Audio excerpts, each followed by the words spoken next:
Candidato, voltando para uma questão que aconteceu, nós fomos provocados de fazer essa pergunta, inclusive.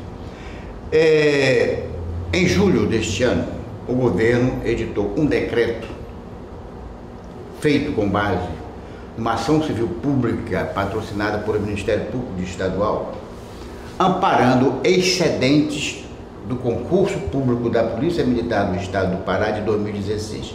Ou seja, o concurso público abriu 2.000 vagas para praças, além de outras vagas para oficiais, tinha prazo de validade de 6 meses e foi feito todo o processo, inclusive foi a Universidade Federal do Pará que o fez, através da FADESP, e o processo se encerrou, chamaram as pessoas para fazer o curso de formação.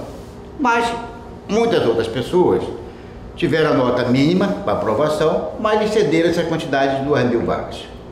E, através de uma ação patrocinada pelo Ministério Público do Estado, conseguiram uma decisão da Justiça como que fossem chamados. Ou seja, em síntese, a Justiça reconheceu que eles teriam direito, embora isso fosse objeto ainda de um questionamento, ou seja, de ações contrárias por parte do Estado para ver. Mas o Estado nomeou, já estou fazendo curso de formação, mais de 600 excedentes. Essa medida inviabilizaria a realização de um concurso logo agora, em 2019, porque não tem 2 anos. Como é que o senhor enxerga esse cenário, candidato? Isso dá a impressão, esse tipo de coisa, dá a impressão que não há nenhum planejamento do governo em função disso, de resolver os problemas. Então, se você está chegando, tem problema na saúde, na educação, na segurança, e quais setores têm mais problema? Você tem que ter um planejamento de organizar, inclusive o pessoal e a sua contratação. Para que, então, você tem que organizar concursos, logo desde o início, e com estes prazos, esta situação está vinculada a um planejamento. Porque se é urgente, você tem que fazer um concurso para contratar todo mundo, né? E assegurar a reserva técnica num período capaz de assegurar este planejamento e assegurar a boa serviço público. Depois, com o ampliar do tempo de governo, você tem que prever também outros concursos ao longo do tempo, para não chegar nesta situação de que faz concurso e as pessoas não são chamadas, tem que ir atrás da justiça para segurar aquilo que o governo prometeu e não cumpre prazo, etc.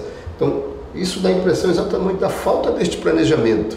Então, um governo que já sabe, um candidato, um governador que já sabe que vai ser eleito, já sabe que tem estes problemas na máquina pública, que já sabe que tem esse problema no Estado e que você vai governar diferente exatamente para suprir esse problema, tem que ter um planejamento ao longo do seu governo, inclusive dos concursos, das contratações, etc.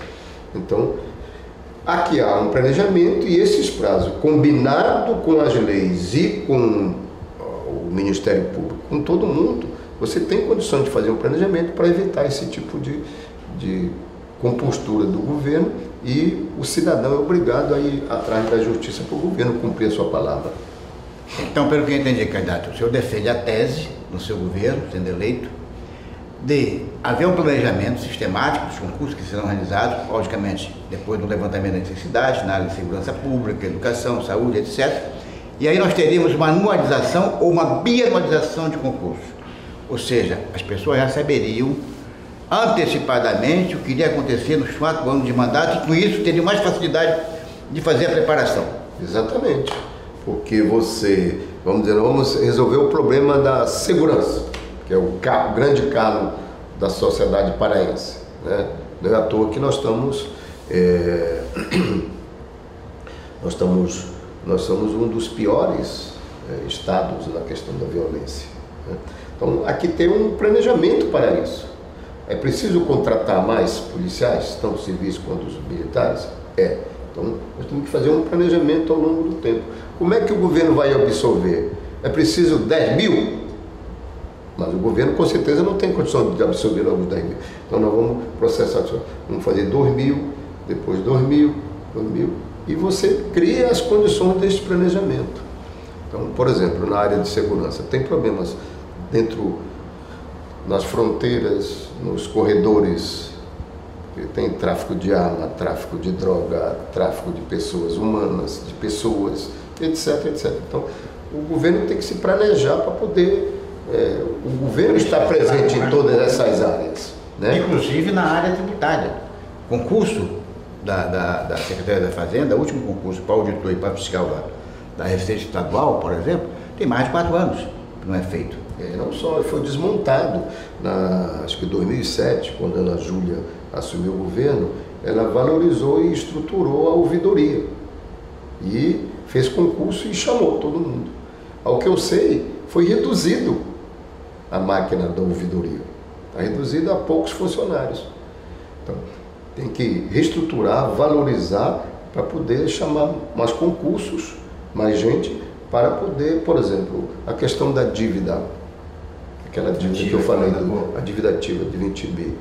Só uma ação da fiscalização, de auditorias, e procuradoria, ouvidorias, etc., criar uma cadeia para poder fazer com que o Estado seja dotado desses instrumentos, né?